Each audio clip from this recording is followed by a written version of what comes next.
ఒకటి మార్నింగ్ నుండి ఈవినింగ్ వరకు డైలీ వ్లాగ్ తీయాలని ఎప్పటి నుంచో అనుకుంటున్నా, కానీ వీలవ్వట్లేదు. మార్నింగ్ తీస్తే ఈవినింగ్ మిస్ అవుతుంది, ఈవినింగ్ తీస్తే మార్నింగ్ మిస్ అవ్వడం, అట్లా ఏదో ఒక క్లిప్ మిస్ అవుతుంది. కంప్లీట్ వ్లాగ్ అనేది అవ్వట్లేదు. వీలైనంత వరకు తీయడానికి ట్రై చేస్తున్నాను. ఇక్కడైతే మార్నింగ్ ఇడ్లీలు వేస్తున్నా. ఇదైతే థర్డ్ టైం నేను ఇడ్లీ వేయడం, నాకు అప్పటి వరకు అసలు రాదు.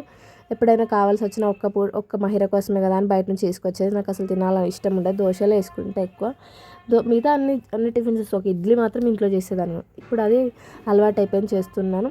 ఇంకా మహిరాని స్కూల్కి పంపించేది తీసాను. ఇక్కడ నుంచి నేను ఇన్స్టిట్యూట్కి అయితే వెళ్తున్నాను. ఇన్స్టిట్యూట్కి వెళ్ళాక అక్కడ డైలీ ఎలా ఉంటుంది, మా షాప్ ఇది, ఇక్కడ నేను నేర్చుకునేది షాప్. అక్కడ మా మేడం అనేది క్లాసెస్ అని చెప్తూ ఉంటారు. ఈ టాజల్స్ కూడా ఇక్కడే నేర్చుకున్నా.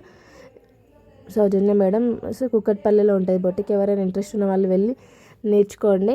చాలా తక్కువ ఫీ అమౌంట్తోనే నేర్పిస్తారు. అదే షాప్లో తీసుకున్నా. ఇప్పుడు నేను నేర్చుకున్న నా కోర్స్ కంప్లీట్ అయింది, కానీ కొంచెం ప్రాక్టీస్ కోసం వెళ్తున్నా. ఇక్కడ వెళ్ళినాక చాలా వరకు ఇంట్లో ఖాళీగా ఉండకుండా ఏదో ఒకటి నేర్చుకోవాలనుకొని ఇక్కడ జాయిన్ అయినా కదా, అప్పటి నుంచి ఏదో ఒకటి నేర్చుకుంటూనే ఉన్నా. అసలు టైలరింగ్లో కూడా ఎంత నేర్చుకున్నా ఇంకా ఉంటూనే ఉంటాయి. ఎప్పటికప్పుడు కొత్త కొత్త మోడల్స్ వస్తూనే ఉంటాయి. ఎంత నేర్చుకున్నాక తక్కువ అవుతుంది. నేర్చుకొని ఆల్రెడీ బొటిక్ చేసే వాళ్ళకి కూడా మళ్ళీ కొత్తగానే అనిపిస్తుంది కొత్త డిజైన్ వచ్చినప్పుడు. అది ఇక్కడ కంప్యూటర్ అనేది కూడా, కంప్యూటర్ వర్క్ కూడా చేస్తారు, మగ్గం వర్క్ చేస్తారు, టైలరింగ్ క్లాసెస్ చెప్తారు, స్టిచ్చింగ్ చేస్తారు, అన్నీ ఉంటాయి. అంతా అయిపోయాక ఇంకా ఇంటికి వచ్చేసినాక ఇంకా ఇది సెల్ఫ్లలో ఈ షీట్స్ ఉంటాయి కదా, ఆన్లైన్లో తీసుకున్నవి, అవి వేస్తున్నాము.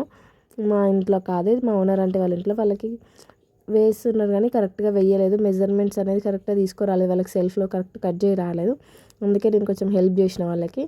కరెక్ట్ మెజర్మెంట్స్ అనేది తీసుకొని, మనం ఆల్రెడీ కొంచెం టైలరింగ్లో మనకి మెజర్మెంట్స్ మీద అలవాటు అయిపోయింది కాబట్టి అది అక్కడ యూజ్ అయింది అన్నట్టు. కరెక్ట్గా సెల్ఫ్ మెజర్మెంట్ కరెక్ట్గా తీసుకొని మళ్ళీ నేను కొంచెం టైం టేక్ ఏంటంటే ఎక్కువ టైం తీసుకొని అయినా సరే నీట్గా చేసి ఇచ్చిన అన్నట్టు. ఇంకా ఫుల్ హ్యాపీ ఫీల్ అయింది ఓనర్ ఆంటీ కూడా. నీట్గా చేసి కట్ చేసి వేసి ఇచ్చిన. అలా అక్కడ కాసేపు టైం స్పెండ్ చేసినాం. అలా కాసేపటి తర్వాత ఇంకా అమ్జద్ మహిరాని తీసుకురావడం. నేను ఇక్కడ వర్క్ చేస్తుండగానే అమ్జద్ అయితే స్కూల్కి వెళ్ళి మహిరాని తీసుకొని వచ్చేసిండు. 3:30 వరకు ఉంటాయి మహిరా వాళ్ళ స్కూల్. ఆ టైంకి మహిరాని తీసుకొని వచ్చేసిండు. మహిర చేతిలో వెనకాలేమో పెట్టుకొని సర్ప్రైజ్ అని చెప్పి అది ఐస్ క్రీమ్ తీసింది. చెరొకటి ఐస్ క్రీమ్ తీసుకొని వచ్చిండు. దానికి చాక్లెట్ అంట, నాకు బటర్ స్కాచ్ అంట. ఇంక వచ్చినాక తన షూస్ తను తీసుకుని కొంచెం ఫ్రెష్ అప్ అయినాక మేము కూడా ఆమెకు ఒక సర్ప్రైజ్ తీసుకొచ్చినాం. అదే కోతిది ఈ మధ్యలో తనకంటూ చిన్నపిల్లలకు కూడా అప్పుడప్పుడు చిన్న చిన్న సర్ప్రైజ్లు ఇవ్వాలి కూడా. మేము కూడా ఈ మధ్య ఏం కొనలేదు కొత్త బొమ్మలని. అలా రోడ్ మీద వస్తుంటే కనిపించిందని తీసుకున్నాం. 100 రూపీస్. అది తీసుకుని హ్యాపీ ఫీల్ అయింది.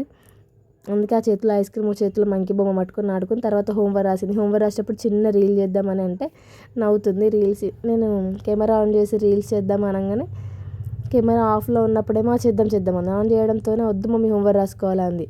అందుకే అన్ని వర్క్స్ కంప్లీట్ చేసుకొని ఈవినింగ్ అందరం సరదాగా బయటికి వెళ్ళినాము. అంతే. Thank you.